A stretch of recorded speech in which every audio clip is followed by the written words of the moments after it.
أعوذ بالله من الشيطان الرجيم. بسم الله الرحمن الرحيم. اقرأ باسم ربك الذي خلق خلق الإنسان من علق اقرأ وربك الأكرم الذي علم بالقلم علم الإنسان ما لم يعلم. صدق الله العظيم.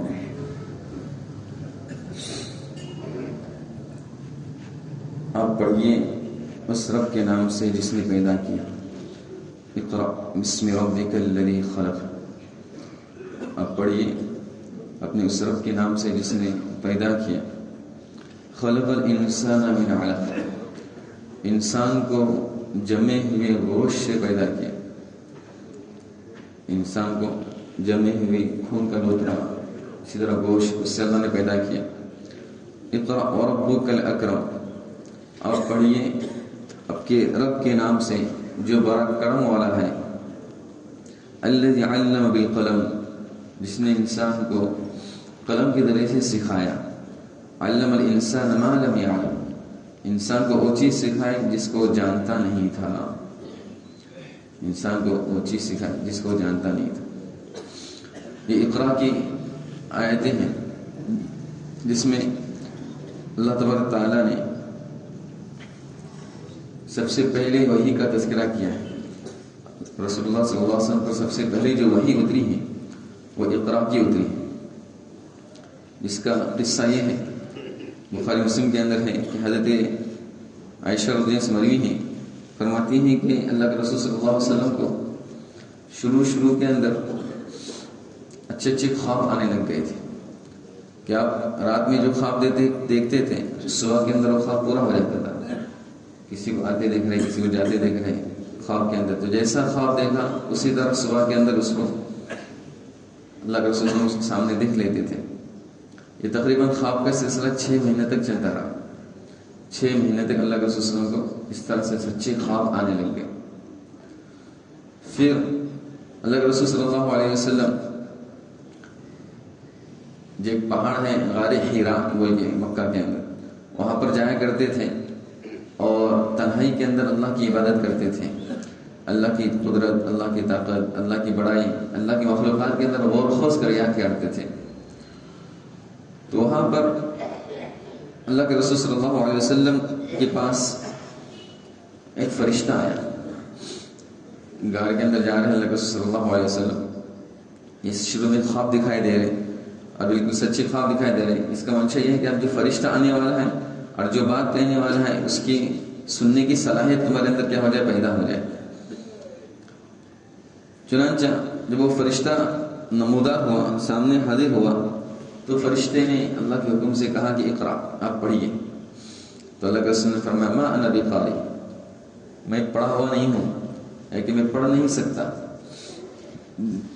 چونکہ ڈر اور خوف کی وجہ سے وہ اللہ کے رسول نے فرمایا کہ میں پڑھ نہیں سکتا. تو فرشتے نے آپ صلی اللہ علیہ وسلم کو اپنے گلے سے لگایا زور سے اور پھر چھوڑا اور پھر کہا کہ اقرا، پڑھیے. پھر کہا کہ میں پڑھ نہیں سکتا. 3 مرتبہ اس طرح ہوا. پھر تیسری مرتبہ میں اللہ تعالیٰ کی طرف سے جو وحی اتری اقرا بسم ربک الذی خلق خلق الانسان من علق. یہ 5 آیتیں شروع کے اندر اتری. یہ سورت لمبی ہے، بعد کی جو آیتیں ہیں بعد میں اتری ہے. شروع میں جو اسٹارٹ ہوئی ہے، شروعات ہوئی ہے جس کے ذریعے سے وہ شروع میں 5 آیتیں یہ اتری تھی. پھر اللہ کے رسول صلی اللہ علیہ وسلم بہت گھبرا گئے اور اپنے گھر تشریف لائے. حضرت عائشہ رضی اللہ عنہ، حضرت خدیجہ رضی اللہ عنہ کے سامنے اس کیفیت کو بیان کیا اور کہا کہ زملونی مجھ کو چادر اڑاؤ. حضرت خدیجہ رضی اللہ عنہ کہا کہ آپ گھبرائیے نہیں، آپ کو گھبرانے کی کوئی بات نہیں، اللہ تبارک تعالیٰ آپ کو ضائع نہیں کریں. کل ابشر فواللہ لا یخزیک اللہ ابدا انک لتصل الرحم. حضرت خدیجہ نے کہا کہ اللہ آپ کو کبھی رسوا نہیں کرے گا، آپ تو صلہ رحمی کرتے ہیں، تصدق الحدیث، سچ بات کہتے ہیں، وتحمل الکل، آپ تو دوسرے کے بوجھ کو اٹھاتے ہیں، وتقری الضیف، مہمان نوازی کرتے ہیں، وتعین علی نوائب الحق، حق کے کام میں آپ مدد کرتے ہیں. یہ سارے صفات آپ کے اندر موجود ہیں، پھر آپ ضائع کیسے ہوں گے، آپ رسوا کیسے ہو سکتے ہیں؟ یہ جو کام اتنا سارے لوگ کرتے ہیں تو یہ ضائع نہیں ہو سکتے. تو حضرت خدیجہ رضی اللہ عنہ نے اس طرح سے اللہ کے رسول کو کیا کیا؟ دلاسا دیا. پھر حضرت خدیجہ رضی اللہ عنہ ان کے ایک چچا زاد بھائی تھے ورقہ، اس کے پاس لے کے آئے اور ورقہ بن نوفل کے سامنے یہ ساری کیفیت کو پیش کیا گیا. وہ نصرانی عالم تھا تو اس نے پہچان لیا کہ واقعی یہ فرشتہ تھا جو آپ کے پاس وحی لے کر آیا تھا، اللہ کی طرف سے وحی تھی، لہذا اس میں گھبرانے کی ضرورت نہیں ہے. آپ سے پہلے بھی جو نبی گزرے ہیں، رسول گزرے ہیں، ان کے پاس بھی اس طرح سے وحی آیا کرتی تھی، لہذا اب گھبراؤ نہیں. اور اگر میں زندہ رہا تو میں بھی آپ کی کیا کروں گا؟ مدد کروں گا جس وقت کہ آپ کی قوم آپ کو اپنے علاقے سے نکالیں گی. اللہ کے رسول نے کہا کہ مجھ کو میری قوم نکالیں گی؟ کہا کہ ہاں، آپ کو آپ کی قوم کیا کریں گی؟ نکالیں گی. اور میں زندہ رہا تو میں بھی کیا کروں گا؟ آپ کی مدد کروں گا. لیکن یہ ورقہ زندہ نہیں رہ سکے، بلکہ جو فترت کا زمانہ گزرا ہے 3 سال، پھر وحی کا سلسلہ رک گیا تھا. اقرا جو نازل ہوئی تھی وحی، اس کے بعد 3 سال کے بعد سورہ مدثر یا مدثر نازل ہوئی. 3 سال کے درمیان کوئی وحی نہیں اتری. اسی زمانے میں کیا ہو گیا؟ انتقال ہو گیا. اللہ کے رسول نے فرمایا کہ لقد رأیتہ فی الجنہ وعلیہ ثیاب الحریر، میں نے اس کو جنت کے اندر دیکھا کہ اس پر ریشم کے کپڑے تھے. اشارہ تھا کہ مطلب یہ ورقہ بھی اللہ کے رسول پر اسلام لے آیا. لہذا اس میں اللہ تبارک تعالیٰ نے 3 چیزوں کی طرف توجہ فرمائی ہے. سب سے پہلے اقرأ بسم ربک الذی خلق، اب پڑھیے اپنے اس رب کے نام سے جس نے کیا کیا ہے؟ پیدا کیا ہے. جس ذات نے تم کو پیدا کیا ہے اس کے نام سے پڑھیے. سب سے پہلے اللہ تعالیٰ پڑھنے کا حکم دے رہے ہیں. ایسی ایک شخص کو حکم دے رہے ہیں جس نے پڑھنا لکھنا کسی سے سیکھا ہی نہیں، جس نے پڑھنا لکھنا کسی سے سیکھا ہی نہیں، اور اس کو کہا جا رہا ہے کہ پڑھیے. تو اس میں پڑھنے کی ایک طرف ہمیں اہمیت کو بتایا جا رہا ہے کہ جو نبی امی میں مبعوث کیے گئے ہیں ان کو بھی حکم دیا جا رہا ہے کہ آپ لکھنا پڑھنا جو سمجھ لیجیے کہ اللہ تبارک تعالیٰ تک پہنچانے کا ذریعہ بن سکتا ہے، اور سمجھ لیجیے کہ لکھنا پڑھنا جس کے ذریعے سے انسان صحیح راہ کیا کر سکتا ہے؟ حاصل کر سکتا ہے، وہ سلسلہ اپنے اندر پیدا کرنا ہے. اور پھر اس سے مقصد کیا ہے؟ اس سے مقصد خلق الانسان من علق، کہ اس کے اندر اللہ تبارک تعالیٰ کی قدرت کا پتہ چل جائے گا کہ جس اللہ تعالیٰ نے انسان کو سمجھ لیجیے کہ جمے ہوئے خون یا گوشت سے کیا کیا ہے؟ پیدا کیا ہے. کہ انسان اپنی حقیقت کو سمجھے کہ اللہ تعالیٰ نے مجھ کو کس سے پیدا کیا ہے. اقرأ وربک الاکرم، آپ پڑھیے اپنے اس رب کے نام سے جو بڑا کرم والا ہے، رحم والا ہے، کہ اللہ تبارک تعالیٰ نے انسان کو کس طرح سے گمراہی سے نکالا جائے، بھٹکا ہوا ہے تو اس کو کس طرح سے راہ دکھایا جائے. تو اس کے لیے تعلیم، یہ اس کے لیے روشن راہ دکھائے کہ جس کے ذریعے سے انسان اندھیرے کے اندر کیا کر سکتا ہے؟ روشنی حاصل کر سکتا ہے. الذی علم بالقلم، جس نے قلم کے ذریعے سے انسان کو سکھایا. یہ قلم کی بڑی اہمیت ہے، یعنی لکھنا پڑھنا، کہ آج ہمارے پاس قلم کے ذریعے سے جو چیزیں لکھی گئی ہیں، وہ تاریخ کے اندر جو چیزیں ہیں، رسول کی جو سیرت ہے، وہ سب قلم کے ذریعے سے لکھی گئی ہیں، وہ آج ہمارے پاس موجود ہیں. قیامت تک یہ کیا رہیں گے؟ موجود رہیں گے، جس کے اندر سمجھ لیجیے کہ رہنمائی، رہبری، ایک ایک موقع پر کس وقت کیا کیا جائے، یہ ساری چیزوں کی رہنمائی، رہبری اللہ تبارک تعالیٰ نے فرمائی ہے. علم الانسان ما لم يعلم، انسان کو وہ چیز سکھائے جس کو انسان جانتا نہیں ہے. یا تو اس سے حضرت آدم علیہ السلام ہے مراد، کہ حضرت آدم علیہ السلام کو اللہ تبارک تعالیٰ نے علم اسماء آدم، کہ آدم کو اللہ تبارک تعالیٰ نے کیا سکھائے؟ سارے نام سکھائے، دنیا کے اندر اجناس کے سارے نام سکھائے. یا کہ اس سے مراد اللہ رسول ہے، یا ہے کہ مطلق انسان مراد ہے، کہ انسان کو اللہ تبارک تعالیٰ نے کیا کیا؟ سکھایا. جس چیز کو وہ نہیں جانتا تھا، جس چیز کو انسان نہیں جان رہا ہے، اس کو اللہ تبارک تعالیٰ نے سکھایا ہے. لہذا ہم سمجھ لیجیے کہ اپنے علم سے اور اپنے تعلیم سے وہ مقصود لیں جس کے ذریعے سے ہم اللہ کی ذات اور صفات کو پہچانیں. دنیا کی تعلیم ہمیں حاصل کرنا منع نہیں ہے، لیکن اس کے ذریعے سے ہم اپنے خالق کو پہچاننے والے بن جائیں، اس کے ذریعے سے مخلوق پر رحم کرنے والے بن جائیں. آج دنیاوی تعلیم اگر اس سے خالی ہے، نہ اپنے خالق کی پہچان ہو رہی ہے، نہ اس کے ذریعے سے مخلوق پر رحم آ رہا ہے، تو یہ ہماری تعلیم محض دنیا ہی کی کہلائیں گی، جس کا ہم کو آخرت میں کچھ بھی فائدہ نہیں ہوگا، محض اپنا پیٹ پالنے کے لیے تعلیم کہلائیں گی. لہذا ہماری تعلیم جس سے ہماری آخرت سنور جائے، ہم کو اللہ تبارک تعالیٰ سے سمجھ لیجیے کہ معرفت حاصل ہو جائے اور جس کے ذریعے سے مخلوق پر ہمیں رحم کرنا آ جائے.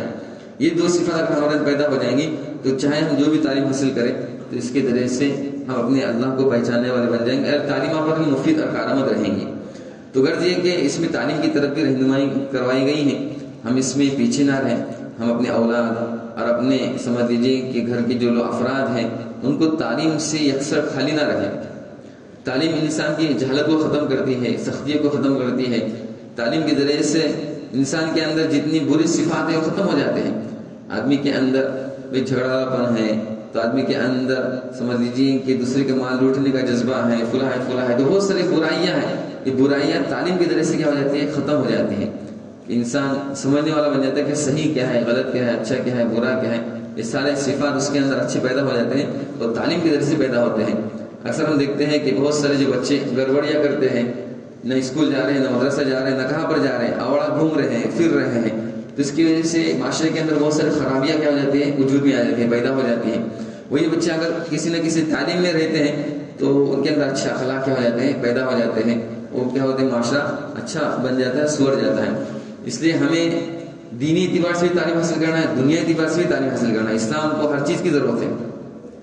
اسلام کو جس طرح سے علماء, حفاظ, مسجد, مدرسہ چلانے کے لیے افراد کی ضرورت ہے, اسی طرح اسلام کو جج, وکیل اور سمجھ لیجیے کہ پولیس ہے تو فلاں ہے, تو فلاں ہے, فوجی ہے, یہ ساری چیزوں کی ضرورت اسلام کو ہے. ہمارا بچہ ہر شعبے کے اندر کیا ہو جائے, داخل ہو جائے. ہمارا اسلام ہر شعبے کے اندر, اسلام نے ہر چیز کی رہنمائی فرمائی. فوجیوں کی بھی رہنمائی فرمائی, حاکم لوگوں کی بھی رہنمائی فرمائی, قاضی لوگوں کو کیسے فیصلے کرنا ہے ان کو بھی رہنمائی فرمائی, وکالت کی رہنمائی فرمائی. ہر شعبے میں اسلام نے رہنمائی فرمائی ہے. تو ہم دیکھتے ہیں کہ ہمارے بچے ہر طرف نہیں ہیں, بس مخصوص چند لوگ ہیں جو ایک ہی کی جگہ پر ہیں, بلکہ ہمارا اسلام یہ سمجھ لیجیے کہ ہر طرف جائے گا تو ہر طرف امن و امان آئے گا. اسلام میں جو تعلیمات ہے امن و امان قائم کرنے کی تعلیمات ہیں. لہذا شر پسند کس طرح سے ختم ہو جائے, بغاوت کرنے والے کس طرح سے ختم ہو جائے, لوٹ کھوس کرنے والے کس طرح سے ختم ہو جائے, کیسے ختم ہو جائے. ہمارا افراد جا کے وہاں پر کام کریں گے تو امانت داری کے ساتھ کام کریں گے, رشوت سے, حرص سے, طمع سے, لالچ سے کیا ہو جائیں گے, دور رہیں گے. اس لیے ہمارا بچہ مختلف سمجھ لیجیے جہتوں کے اندر کام کرنے والا بن جائے تو اس کی ہمیں فکر کرنا ہے. تو اس میں اللہ تبارک تعالیٰ نے خاص طور پر سب سے پہلے کوئی صورت نہ اتارتے ہوئے اقرا والی صورت اتاری. پڑھیے اپنے رب کے نام سے جس نے تو کیا کیا ہے, پیدا کیا ہے. رب کے نام سے جس نے پیدا کیا ہے, اللہ کی قدرت کو بھی سمجھنا ہے کہ جس نے ہمیں کیا کیا, پیدا کیا ہے. یہ تعلیم ہمیں اللہ تک پہنچائے, اس کی ہمیں کیا کرنا ہے, فکر کرنا ہے. اللہ ہم کی توفیق عطا فرمائے. الحمدللہ رب العالمین. کسی کو سورہ تو کر سکتے.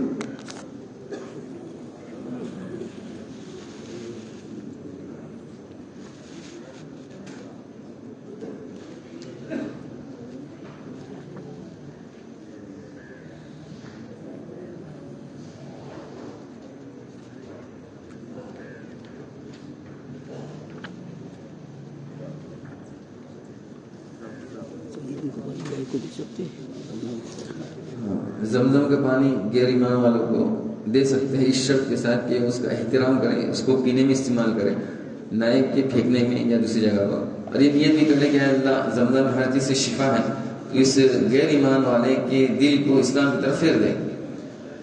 تو کفر سے بڑھ کر کون سی بیماری ہوگی, ہر بیماری سے شفا ہے زمزم میں, تو کفر سے بڑھ کر کوئی بیماری نہیں. اس لیے نیت کریں کہ اللہ اس غیر ایمان والے کے دل کو اسلام کی طرف پھیر دے. انشاءاللہ زمزم کا پانی اس کے لیے شفا کا باعث ہو جائے گا.